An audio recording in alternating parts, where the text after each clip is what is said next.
हाँ तो भाई क्या हालचाल है आप सभी लोगों के। Welcome to the TNS concepts. और हम आर्ट एंड कल्चर पढ़ रहे थे भाई। आर्ट एंड कल्चर के अंदर में भी हमने बहुत सारी चीजें कवर कर ली थी, है ना। वो बताऊं उससे पहले आप अवेलेबल कोर्सेज देख लीजिए इस ऐप के ऊपर, आपको क्या क्या मिलेंगे। आपको ये प्ले स्टोर पे मिलेगा, है ना। और अगर आपके पास में बड़े लोग हो, अगर आप आईफोन रखते हो तो उसके अंदर भी, आईओएस के अंदर भी मिल जाएगा भाई। ऐप स्टोर बोलते हो क्या आप बड़े लोग हैं, तो वहां से आप इसको डाउनलोड कर सकते हो और देख सकते हो कैसे कैसे कोर्सेज चल रहे हैं यहाँ पे। असिस्टेंट प्रोफेसर का चल रहा है, बॉटनी चाहे जूलॉजी चाहे ले सकते हो।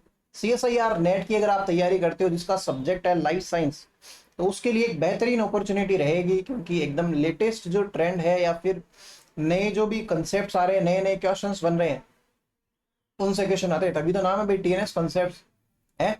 फर्स्ट ग्रेड की अगर आप तैयारी करते हो, फर्स्ट ग्रेड जिसको कहते हैं ना, स्कूल का व्याख्याता बनोगे आप, 11वीं वाले बच्चों को पढ़ाओगे, अगर ये करना चाहते हो, बायोलॉजी से हो, तो भी इस ऐप के ऊपर आ जाइए। और यूट्यूब के ऊपर भी है, द सोनी सर्च करेंगे आप या फिर टीएनएस सर्च करेंगे तो आपके सामने खुल जाएगा क्या क्या देखना है आपको, जो भी आपकी रिक्वायरमेंट है। डेमो वीडियोस मिल जाएंगी आपको, ऐप पे मिल जाएगी, आप जहाँ से भी देख सकते हो। तो ये सारे कुछ सारे कोर्सेज हैं। इसके अलावा भी है भाई, एक बार एक सेकंड के लिए देख लो। देख लिया भाई, है।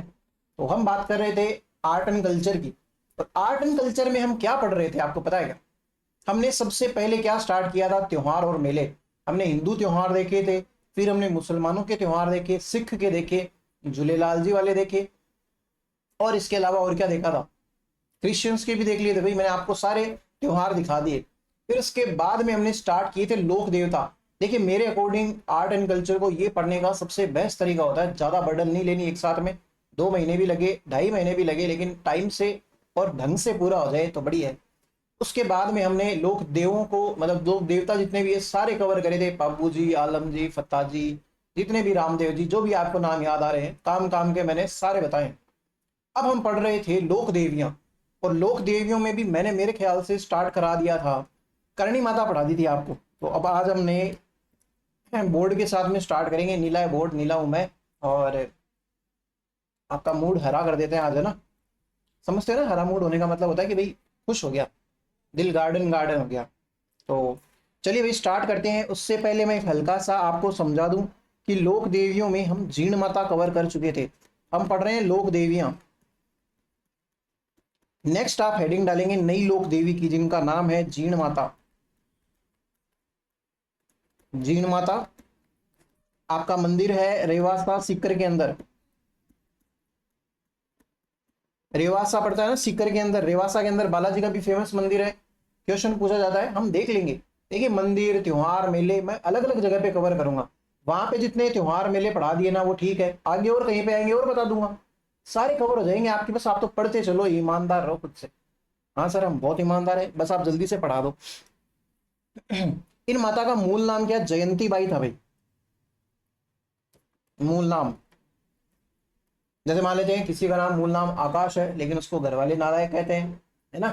तो मूल नाम तो कोई और है लेकिन कहते कुछ और है। तो इनका मूल नाम था जयंती बाई, है ना। जैसे गांधी जयंती, अलग अलग जयंतियां होती है भाई। तो वैसे जयंती बाई इनका मूल नाम है, ठीक है। साथ साथ में ये रेवासा के अंदर जो इनकी मूर्ति है वो आदम कद की मूर्ति है भाई। प्रश्न पूछा जाता है, आदम कद की मूर्ति। और इनकी 8 भुजाएं हैं भाई, ठीक है। आदम कद का क्या मतलब होता है, आदम मतलब आदमी। आदमी का जो भी कद होता है, यानी कि एड़ी से लेके चोटी तक, दो मतलब 2 पॉइंट हो गए अपने। उनके अंदर पूरा जो कुछ भी आता है, हाथ, सर, मुंह, जो भी है सारी चीजें। एक सेकंड बना भाई, मुझे लगता है बैकग्राउंड वॉइस आ रही है, एक सेकंड बना। हाँ भाई, तो अभी पढ़ते हैं हम। मैंने बोला आदम कद की मूर्ति है जिनके 8 भुजाएं हैं भाई। ये ऐसी जीण माता की मूर्ति आपको कहाँ पे मिलेगी, रेवासा में मिलेगी, सीकर के अंदर। आप जाइए वहां पे देखिए। इनकी मूल नाम इनका क्या है, जयंती बाई। तो एक बार के लिए आप ये छोटी मोटी डिटेल ही उतार लो, मंदिर कहाँ पे है, रेवासा सीकर, मूल नाम जयंती बाई। और ये जो मूर्ति है वो आदम कद की मूर्ति है, 8 भुजाएं हैं, 8 हैंड्स। और मेला भी लिख लो साथ साथ में, मेला इनका भरता है 2 टाइम पे। चैत्र और आश्विन के जो भी नवरात्र हैं, भूल गए क्या? चैत्र, आश्विन, ज्येष्ठ, आषाढ़, ये सब पढ़ाया था क्या मैंने कुछ आपको? चैत्र, वैशाख, ज्येष्ठ, आषाढ़, श्रावण, भाद्रपद,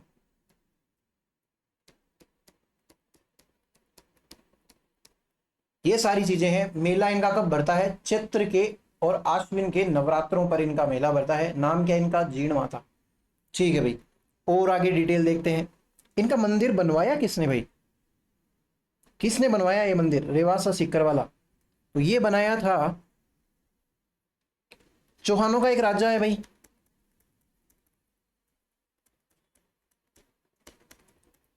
पृथ्वीराज प्रथम। जो हम पृथ्वीराज चौहान देखते हैं वो पृथ्वीराज थर्ड है। एक तरफ राजस्थान की हिस्ट्री चल रही है मिडाइवल वाली, उसके अंदर हम मेवाड़ वाले पढ़ रहे हैं। जब हम वो पढ़ेंगे ना चौहान वाले, तब मैं बता दूंगा पृथ्वीराज वन का क्या रोल है, सेकंड का क्या रोल है, थर्ड का क्या रोल है ना। चौहानों के राजा पृथ्वीराज के टाइम पे एक सामंत था, और उस सामंत का नाम है हट्टर मोहिल। सीकर का सामंत था भैया ना, हट्टर मोहिल। हट्टर मोहिल या हट्टर मोहिल जो भी है ना, इस हट्टर मोहिल के टाइम पे, मतलब सॉरी, पृथ्वीराज प्रथम जो है उसके टाइम पीरियड में सामंत था एक हट्टर मोहिल, उसने बनवाया था। ठीक है, तो आप लिखना यह मंदिर पृथ्वीराज पृथ्वीराज प्रथम के पृथ्वीराज प्रथम के शासन काल के समय के एक सामंत हट्टर हट्टर मोहिल ने बनाया था। ठीक है भाई, ये हट्टर मोहिल है। ये भी तो एक चौहान हो सकता है। मैंने आपको बताया था कि खालसा भूमि के अंदर तो राजा राज करेगा, उसके अलावा उसके जो भी भाई भाई होते हैं तो वो क्या करेंगे? सामंत बन के रहते हैं। तो हो सकता है ये भी सामंत हो, और भी सामंतों ने इनको माना हो। इस प्रकार से अपनी इच्छा से जीण माता को ये पूजने लग गए थे, चौहान पूजने लग गए थे भाई, है ना। मैं और आप नहीं, चौहान। तो ये चौहानों की इच्छा से पूजे जाने वाली इष्ट देवी बन गई, तो ये चौहानों की इष्ट देवी भी है। लिखना जीण माता। अच्छा, पहले मैंने अंग्रेजों को नहीं लिखाया था ना, लिखना भाई अंग्रेजों। This temple was built by a feudal lord named Hattar Mohil.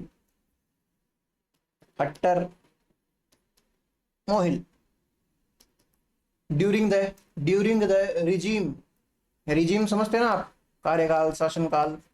During the regime of Prithviraj first. ठीक है, लिखना यह चौहानों की इष्ट देवी है। She is ट्यूटलरी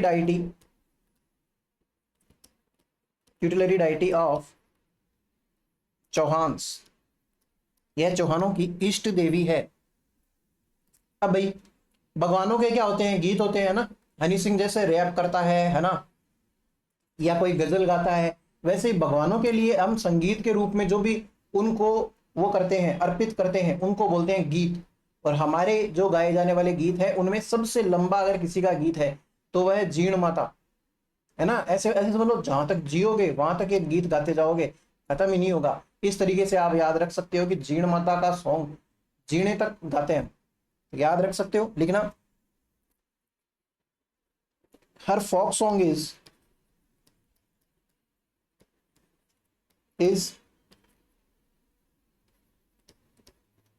longest among all deities। इनका लोकगीत, किनका? जीण माता का लोकगीत अन्य सभी लोक देवी व लोक देवताओं में सबसे बड़ा है मतलब लंबा है भाई, सबसे लंबा है, ऐसे लिखो। लॉन्गेस्ट लिखा है तो लंबा ही लिखना। सबसे लंबा है, जिसे कनफटे जोगी। एग्जाम का घिसा पिटा क्वेश्चन है ये। पहले आप लिखो जिसे कनफटी जोगी एक प्रकार से साधु जैसे दिखते हैं ना। जोगी डमरू व सारंगी के साथ गाते हैं। समझ में आया बात? जिनके ऐसे जोगी जिनके कान फटे हुए हैं, लो हट जाता हूं भाई आगे से, है ना, जिनके कान फटे हुए जोगी हैं, वो क्या करते हैं, डमरू और सारंगी के साथ में क्या करते हैं, जीण माता का लोकगीत जो है वो गाते हैं भाई। गाने तो भाई आपको क्या दिक्कत है, अंग्रेजी लोग लिखना, हिंदी लोग लिखना, इनका फोक सॉन्ग सबसे लंबा है वो भी लिख चुके, जिसे कन्फर्टेज होगी, अंग्रेजी लोग लिखना। It is sung by, SUNG, it is sung by Kanphata jogi, Kanphata jogi with damru and sarangi, damru and सारंगी। ठीक है। अब एक बार क्या हुआ था, औरंगजेब जब यहाँ पे राजा था दिल्ली के अंदर, तब उसने क्या किया, इधर उधर चारों तरफ इसको ना, एक तो संगीत से बहुत भयंकर चिढ़ थी भाई को, जबकि ये सबसे बढ़िया वीणा, मतलब वीणा बजाने के अंदर एक्सपर्ट है। अब मैं वही चीज सोचता हूँ कि जिस आदमी को पानी से नफरत है बहुत बुरी तरीके से, वो परफेक्ट स्विमर कैसे हो सकता है? तो तो इसको, मतलब हिंदू जो रिचुअल वाले हैं या हिंदू मतलब अपने मुसलमान धर्म के अलावा, इसको सारे लोग गलत लगते थे कि भाई ये गलत, अल्लाह को नहीं मान रहे हैं, गलत रास्ते पे उतर आए हैं। तो उनके साथ में इसकी दमनकारी नीति थी भाई। हिंदू है तो हिंदुओं के मंदिर तोड़ दिए, और कोई तो ज्यादा थे नहीं उसके उस टाइम पे, तो हिंदुओं की काफी मूर्तियां तोड़ी थी इसने। ये आया था भाई साहब जीण माता की मूर्ति तोड़ने के लिए। कौन आया था? औरंगजेब आया था जीण माता की मूर्ति तोड़ने के लिए। तो जीण माता की मूर्ति तोड़ने के लिए आया था, मंदिर खराब करने के लिए आया था, इसकी सेना आई थी भाई। रेवासा जो है ये पहाड़ के ऊपर है भाई, ये मंदिर जीण माता का, चढ़ रहे चढ़ रहे चढ़ रहे, चढ़ लो भाई।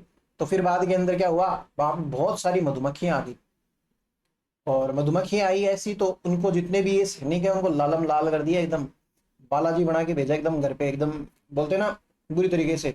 तो ये उधर हाथ जोड़ने लग गए थे इनके सैनिक जितने भी। वो बोला कि भाई आज आज माफ कर दो जीण माता, आज के बाद कभी भी नहीं मानेंगे, नहीं औरंगजेब को मारने देंगे। औरंगजेब ने भी देखा भाई बहुत सारे लाल किए हैं, इतने भयंकर लाल किए हैं, तो इन्होंने भी थोड़ा बहुत एक्सेप्ट किया कि भाई क्या पता होता है चमत्कार, तो हम इनकी मूर्ति को नहीं छेड़ेंगे भाई। तो ये मतलब ऐसी माता है जो अगर इनके मंदिर पे अगर कोई आँच आने लेके आती है तो ये क्या करती हैं, मधुमक्खियों को भेज देती है। मधुमक्खियां कहीं ना कहीं इनकी सेना है। तो ये हनी बीज की डाइटी है, मधुमक्खियों की, मधु क्या होता है भाई, मधु सही है ना, मक्खियों की देवी,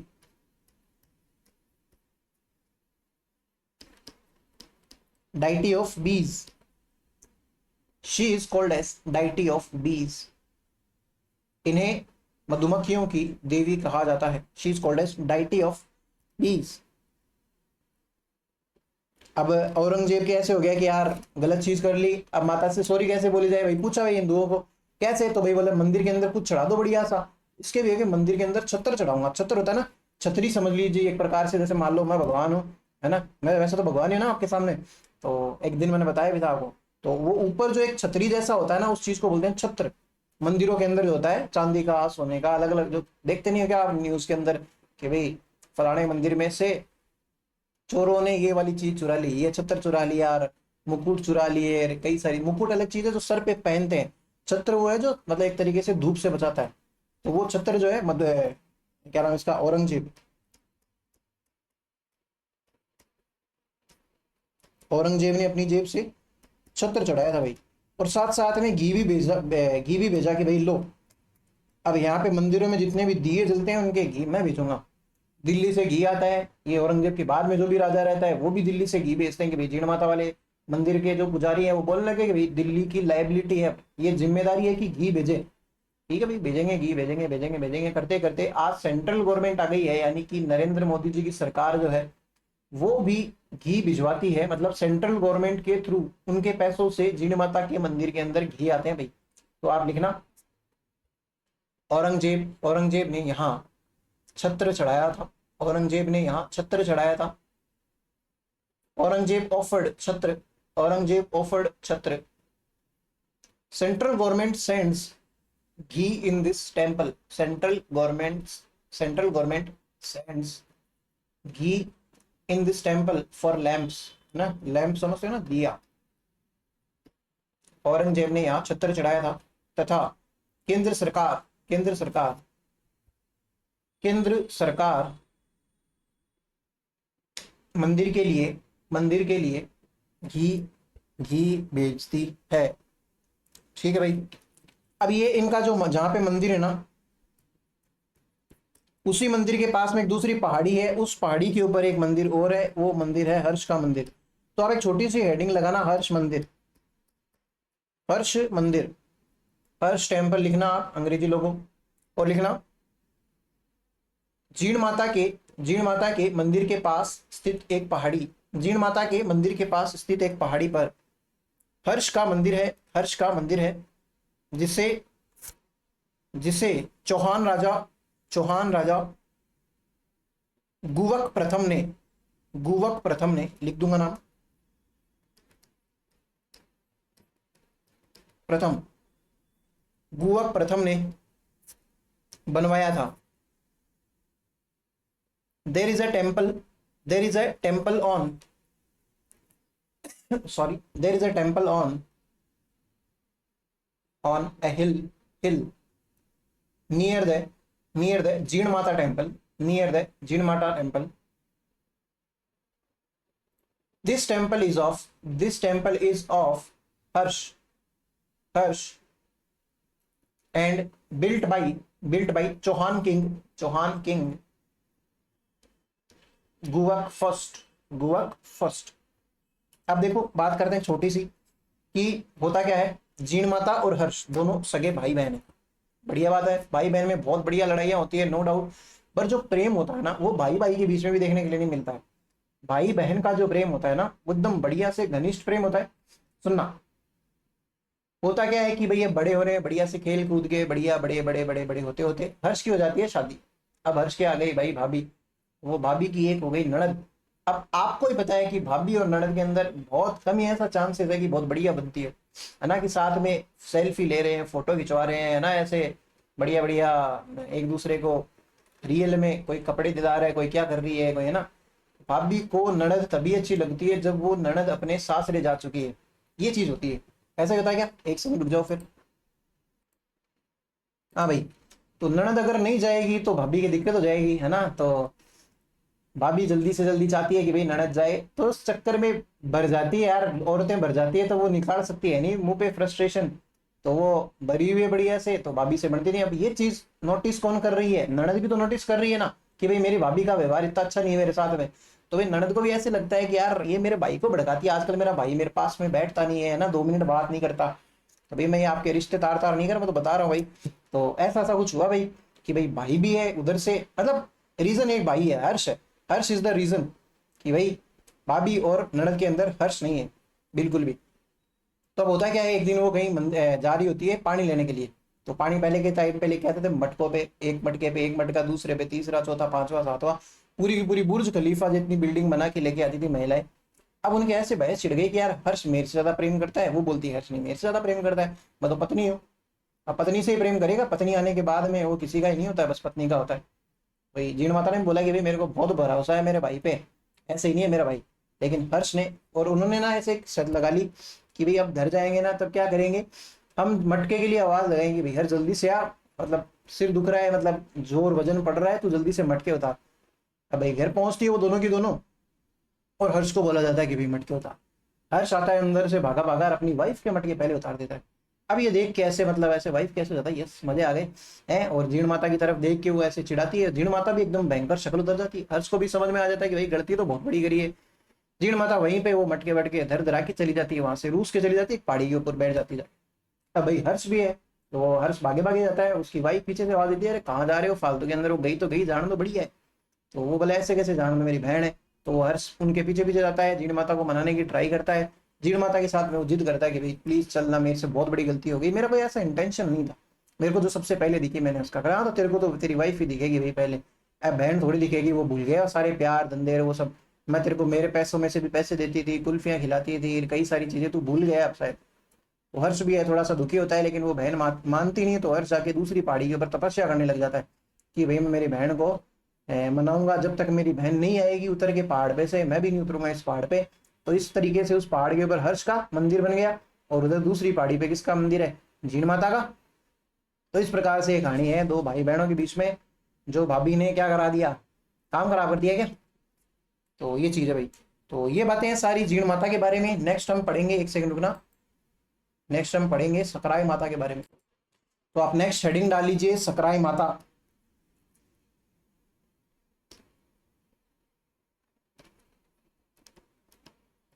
सकराई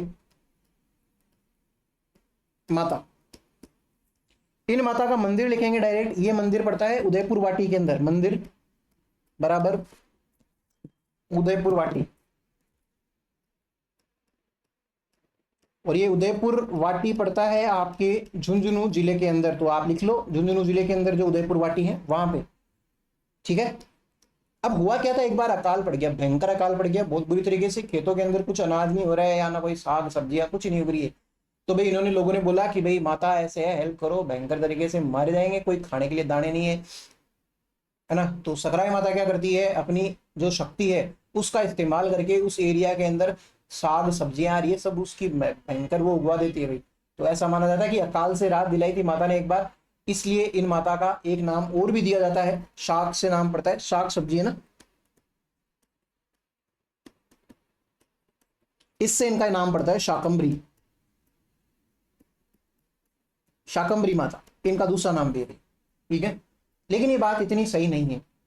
कैसे सही नहीं है वो बताऊंगा मैं। तो बस आपको एक बात बताइए खाली, शाकंभरी माता, ताकि आपको थोड़ा ध्यान रहे, है ना। ये बाद में लिखवा दूंगा मैं आपसे। इसके अलावा ये खंडेलवाल जो ब्राह्मण है ना,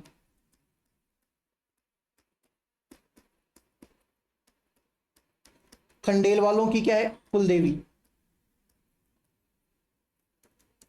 सकराई माता है भाई। और इनका एक मंदिर और है जो उदयपुर वाटी में भी नहीं है, राजस्थान में भी नहीं है, सहारनपुर के अंदर है।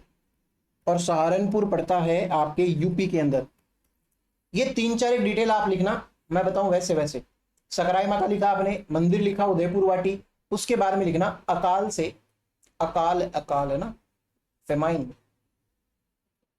अकाल से रक्षा करते हुए इन्होंने इन्होंने इन्होंने शाक सब्जियां उत्पादित करी थी। शाक सब्जियां उत्पादित करी थी।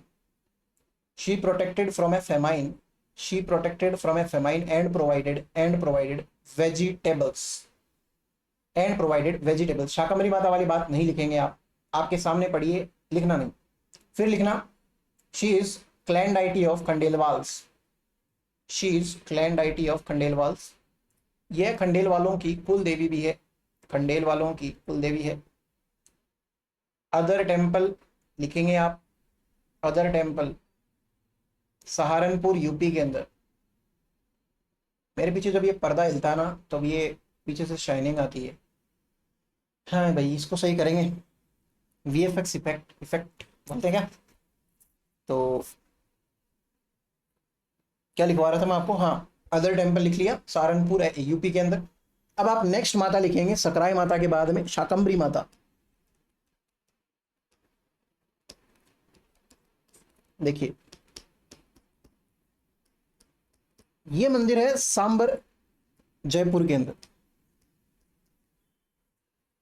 होता क्या है, चौहान राजा जो वासुदेव चौहान है, जो चौहानों का सबसे मेन संस्थापक माना जाता है, ये सांबर के अंदर एक मंदिर बनवाता है। उस मंदिर को भी बोलते हैं शाकंभरी माता का मंदिर। अब ये शाकंभरी माता का मंदिर अगर उसने बनवाया था तो वही शाकंभरी माता यहाँ तो नहीं हो सकती उदयपुर वाटी के अंदर की भाई उदयपुर वाटी वाली में आके उन्होंने ये कर दिया वो कर दिया। कई जगह मैंने देखा सोर्सेस के अंदर पता चला कि उदयपुर वाटी के अंदर भी ये सकराई माता का जहाँ पे मंदिर है उसके अंदर दो मूर्ति और है, जिनमें से एक है शाकंभरी माता की। तो शाकंभरी माता की मूर्ति भी काफी, मतलब शाकंभरी माता को मानते हैं क्योंकि चौहान मानते हैं ज्यादातर, तो फेमस वो ज्यादा है, इसलिए सकराई माता को क्या बोल दिया जाता है, शाकंभरी माता बोल दिया जाता है। जबकि इनका नाम है शंकरा माता। अन्य नाम लिख सकते हैं आप सकराई माता का एक जगह पे शंकरा माता। जबकि आपको इतनी ज्यादा टेंशन नहीं लेनी, वो भी बता दूंगा मैं आपको। शाकंभरी सांबर के अंदर जो माता है उन्हीं को बोल दिया जाता है कि ये सकराई माता है। ठीक है। और ये चौहानों की क्या है, कुल देवी शाकंभरी माता है भाई। आप क्या याद रखेंगे, चौहानों की कुल देवी क्या याद रखेंगे, कुल देवी, क्लैन डाइटी ऑफ चौहान्स, वो है आपकी शाकंभरी माता। खंडेल वालों की कुल देवी क्या मानेंगे आप, सकराई माता। और दोनों को अलग अलग भी मानना है, सेम सेम भी मानना है, एग्जाम के अंदर आपसे कोई नहीं पूछेगा शाकंभरी माता और सकराई माता क्या है, अलग अलग है क्या, है ना। ठीक है, तो आप समझदार बनिए थोड़ा सा, मैं आपको बात समझा रहा हूँ, आपको कहीं कहीं दोनों के अंदर कोई डिफरेंस नहीं मिलेगा, सीधा लिखवा दिया जाता है कि ये ही है क्या, शकराई माता ही क्या है, शाकंभरी माता, कि भाई वो साग सब्जी पैदा करी थी इसलिए उनका नाम है शाकंभरी माता, है ना। ठीक है, तो आपको दोनों बातें पता होनी चाहिए। शाकंभरी माता के बारे में लिखना, शाकंभरी माता के बारे में लिखना, ये चौहानों की कुल देवी है। She is clan deity of Chauhans, she is clan deity of Chauhans. तो ये ध्यान में रखना, बात आपके सामने है, आप चाहें तो कंफ्यूज भी हो सकते हैं और नहीं चाहना चाहते तो मत होना भाई कंफ्यूज। नेक्स्ट माता हम पढ़ेंगे एक और आज, जिनका नाम है आशापुरा माता। 25 मिनट हो गए क्या? आशापुरा माता। भाई देखो, मेरा मकसद ये नहीं है कि मैं आपको कम पढ़ूं, कंटेंट कम दूं, ये मैं साइड बाय साइड आपके थोड़े से एंटरटेनमेंट पर्पस के साथ में, कि भी थोड़ा सा कल्चरल चीजें हैं ऐसे जिनसे जुड़ाव महसूस होता है हमें, ऐसी चीजों को थोड़ा थोड़ा पढ़ा जाए, क्योंकि इसके अंदर डिटेल्स ज्यादा है, फैक्ट्स बहुत ज्यादा है, रटते रटते भावड़े हो जाओगे, इसलिए आप लिमिटेड पढ़ लो जैसे मैं पढ़ा रहा हूँ। मेन आप हिस्ट्री पढ़ो ना जाके, किसान आंदोलन पढ़ो, ये आपके मेवाड़ वाले पढ़ो, या फिर ये मिनरल्स वगैरह चल रहे हैं वो पढ़ो, उधर ज्यादा दिमाग लगाओ अपना, इसमें थोड़ा थोड़ा दिमाग लगा के लगा लो, है ना। तो आशापुरा माता के बारे में लिखेंगे आप। देखो, आशापुरा माता का मंदिर कहाँ पे, एक तो नाडोल पाली के अंदर है, मंदिर बराबर नाडोल पाली, मंदिर बराबर नाडोल पाली लिखना। यह मंदिर चौहान राजा, चौहान राजा लक्ष्मण, सॉरी, लक्ष्मण राज ने बनवाया था। मैं हट जाऊंगा आपसे। यह मंदिर चौहान राजा लक्ष्मण राज ने बनवाया था, बनवाया था। This temple was build by Chauhan king Lakshman Raj. This temple was, कोई ज्यादा डिटेल तो है नहीं भैया, आपको क्या ही लिखवाऊं ऐसे। This temple was build by Chauhan raja या चौहान किंग लक्ष्मण राज। एक अदर टेम्पल और इनका, वो भी लिख लो, अन्य मंदिर, अदर टेम्पल। अदर टेम्पल इनका पड़ता है मोदरा, ये मोदरा है जालोर के अंदर। अब देखो, इसको ना इंग्लिश में ऐसे लिखते हैं मोदरा, इसको मोडारण, मोडारण करके बोलते हैं। तो कई लोग क्या करते हैं, अंग्रेजी वालों की कॉपी करते हैं, उनको मोडारण भी कहते हैं भाई। तो मोडारण और मोदरा एक ही चीज है, और आपको मोदरा भी लिखना है, अगर इंग्लिश में अंग्रेजी वाले लोग लिखना चाहो तो मोडारण भी लिख लो। तो ये पड़ता है जालोर के अंदर, और जालोर के अंदर जो सोनगरा चौहान है, हम देखेंगे कैसे अजमेर से चौहान उठे थे और उन्हीं में से कुछ चले गए थे जालोर, और वहां पे सोनगरा शाखा की स्टार्ट वो कर दी थी, शुरुआत कर दी थी। तो सोनगरा जो चौहान है वो भी चौहान ही है, जालोर वाले। इनकी कुलदेवी कौन है? आशापुरा माता। तो आप इनके बारे में एक लाइन लिखना, यह है जालोर के चौहानों की, जालोर के चौहानों की कुलदेवी है भाई,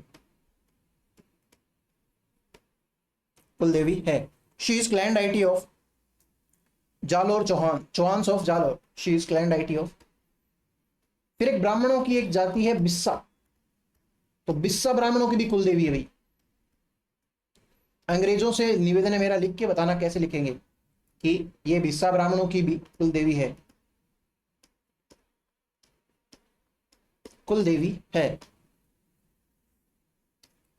अब इनके बारे में ना एक अजीब सा, मतलब एक बेतुका सा सवाल है, बार बार में एग्जाम के अंदर आ जाता है कि कौन सी ऐसी माता है जिनकी पूजा करने के लिए मंदिर के अंदर महिलाएं जो होती है घूंघट रखती है सर के ऊपर। अब भाई मैंने तो मेरी मम्मी को या किसी और, मेरी चाची ताई भाभी, किसी को ही नहीं देखा कि वो मंदिर में खड़ी है और ऐसे एकदम से सर के ऊपर कुछ ही नहीं है। या फिर मैंने आदमियों को भी नहीं देखा है। अक्सर देखो हिंदुओं के अंदर ये थोड़ी सी ये बिगड़ गया है रूप, की हम मंदिरों में चले जाते हैं ऐसे ही, है ना, आदमी अक्सर जाते हैं, महिलाएं तो फिर भी ऐसे सर के ऊपर, नहीं ब्याही हुई तो वो चुन्नी लगा के जाती है, अगर ब्याही हुई महिला है तो वो सर के ऊपर घूंघट रखती है ना, जितना भी रखे भले, कितना भी पर्दा करना उनको, लेकिन वो एक वे ऑफ शोइंग रिस्पेक्ट है भाई। ऐसे एक चीज समझो ना, आप आपके सामने कोई आदमी खड़ा है बिना मतलब कोई ऐसे सर के ऊपर कुछ ही नहीं है उसके, तो वो थोड़ा एक ऐसे लगे ना कि यार ज्यादा ही खुला है ना, एक प्रकार से इतना इतना ओपन अप होना, मतलब इस प्रकार से आ जाना, थोड़ी रिस्पेक्ट नहीं दिखती उस इंसान की। अब मैं क्लास के अंदर आ जाऊं बनियान के अंदर पढ़ाने के लिए आपको, तो कैसा लगेगा आपको, एक बार के लिए समझिए। तो वैसा सा ही कुछ है भाई। अगर मैं और भी ज्यादा ऐसे ना, ऐसे सर के ऊपर ऐसे चुन्नी लगा के या फिर वो पगड़ी पहन के या रुमाली बांध के आऊं, तो थोड़ा ऐसे ऐसा लगेगा ना कि भाई कोई धार्मिक जगह पे गए हैं। हम उसको धार्मिक समझ जरूर लेते हैं, वो एक वे ऑफ शोइंग रिस्पेक्ट है ना, कि भाई हाँ हम इनकी रिस्पेक्ट करते हैं, थोड़ा सा ऐसे तहजीब से अदब से आए हम यहाँ पे।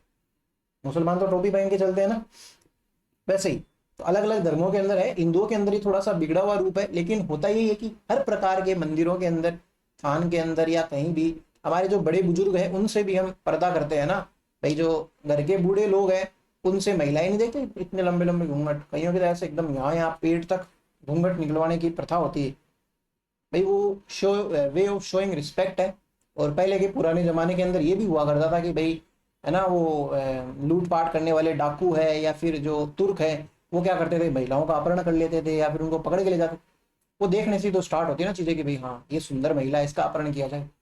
तो वो चीजों से भी बचने के लिए किया जाता था भाई घूंघट वगैरह।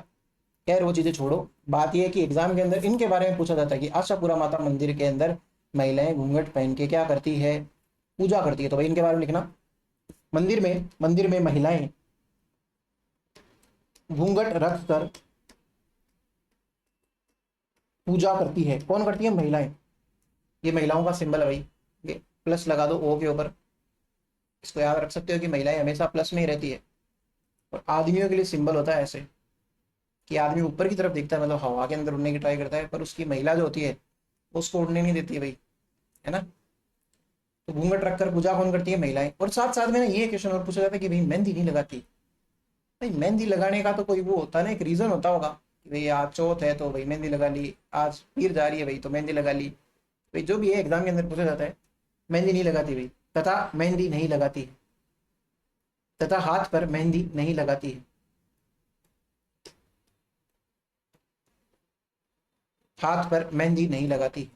विमन विमन कीप घूंघट, विमन कीप घूंघट while worshipping her, हर मतलब आशापुरा माता, while worshipping her, and do not put mehndi और हिना, है ना, ऑब्लिक करके लिख सकते हो, mehndi on their hands, on their hands. ये बातें हुई हमारी आशापुरा माता के बारे में। होपफुली आपको ये क्लास अच्छी लगेगी, इतना आप रटो, इससे पहले वाले भी रटो। मेरा तो यही कहना, जैसे मान लो अगर आर्ट एंड कल्चर आप पढ़ रहे हैं, अब आपके ऐसे हो गया कि यार आर्ट एंड कल्चर कैसे याद करूं, तो आज वाली क्लास तो पढ़ो कम से कम। आज वाली क्लास में ऐसा क्या है जो आप पिछली क्लास से देखते तो ही समझ में आता, नहीं है ना कुछ भी ऐसा। आज वाली क्लास पढ़ो ईमानदारी से, फिर आप स्टार्ट करो वहां से जहां से मैंने स्टार्ट किया था। जहां तक मेरे को याद है मैंने वो पढ़ाए थे आपको, क्या नाम है उसको, त्योहार और मेले, भी कैसे ऐसे लूनार बेस्ड कैलेंडर होता है, विक्रमी संवत है, कितने साल आगे होती है, 57 साल, 53 साल, 51, 50 कितना होता है, तो उस हिसाब से वो आगे चलती है। फिर सर ने महीने बताए थे, फिर सर ने श्रावण से स्टार्ट किया था। श्रावण के अंदर भी कौन से स्टार्ट किया था, शुक्ल पक्ष से स्टार्ट किया था, तीज आई है, फिर वो पूर्णिमा आती है, रक्त पूर्णिमा आती है। ऐसे करते करते थोड़ा थोड़ा उधर से याद करना स्टार्ट करो, पीछे से घेरो, बोलते हैं ना जानवर घेरने होते ना, वो एकदम पीछे से, एकदम लास्ट में से, स्टार्टिंग में से, जहाँ मतलब जहाँ से स्टार्ट करी थी वहां पे जाओ, वहां से घेर घेर के लेके आ जाओ, याद करो, पढ़ते रहो। और क्लास में एक ऐसी एक वीडियो बना दूंगा यूट्यूब पे डालने के लिए, इसमें मैं आपको मोटिवेट भी कर दूंगा थोड़ा बहुत कि भाई परेशान नहीं होना चाहिए इंसान को।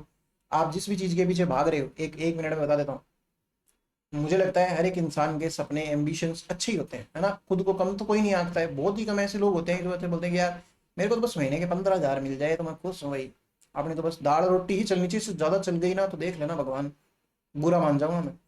तो कोई भी ऐसा नहीं है, हर कोई ऐसे ही चाहता है, हर किसी के एम्बिशंस ज़्यादा ही होते हैं, बड़े ही होते हैं, बहुत अच्छे होते हैं। तो आप एक बार खुद सोचिए, आप जिस भी एग्जाम की तैयारी कर रहे हो, कोई भी सरकारी एग्जाम के अंदर ईमानदारी से अगर आप नौकरी करते हो, मुझे नहीं लगता कि आप 50-60 लाख रुपए सेव कर लोगे 10 साल के अंदर, नहीं कर पाओगे। कोई कार लानी होगी तो ज़्यादा से ज़्यादा एल्टो और ये बलेनो और ये क्या आती है, ये वैगनार वगैरह। आपके जब सपने ही नहीं पूरे हो रहे, जिस लक्ष्य के पीछे आप भाग रहे हो, उस लक्ष्य के चक्कर में आप अपनी जान थोड़ी लगा दोगे। अब ये भी नहीं है कि भाई नेगेटिव ले लेना है कि भाई हटाओ ये ऐसे लात मार दी ऐसे, है ना, टेबल कुर्सी के ऐसे घर वालों मम्मी छेद देगी तुम्हारी। तो पागल नहीं होना भाई, खुद को बीमार नहीं करना है, खुद को बेवकूफ़ नहीं कर देना है कि भाई इसके पीछे पतले पड़ जाओ और ऐसे बावड़े हो जाओ, फिर डिप्रेशन में आ जाते हैं कई लोग तो बहुत बुरी तरीके से। लक्ष्य हासिल नहीं होता है तो पहली बात तो आपके लक्ष्य में हासिल नहीं होने में आपकी मेहनत भी कम थी, और चलो मेहनत आपकी बहुत अच्छी थी, क्या पता आपका लक खराब था, और चलो दोनों ही चीज़ें सही थी लेकिन आपकी किस्मत में नहीं लिखा हुआ था, तो वो चीज़ आपको नहीं मिली। तो जो हो चुका है उसके लिए क्या बुरा मानना। ऐसी ज्ञान भरी बातें मैं किसी और दिन करूँगा, तब तक आप अपना ध्यान रखिए। ये 2-3 चीज़ें आपको जो पढ़ाई है वो पढ़ते रहिए, और साथ साथ में देखो इन चीज़ों को भी सब्सक्राइब कर लीजिए। अगर आपको कोई तकलीफ है तो इन नंबरों के ऊपर बात कर सकते हैं ना, दिख रहा है क्या ये नंबर, तो ये नंबरों पे, तो काफ़ी महंगा ख़रीदा हुआ नंबर है, और आपको थैंक यू वाली स्लाइड भी दिखा दी है। तो नेक्स्ट क्लास के अंदर मिलेगा फिर। ठीक है भाई, धन्यवाद आपका।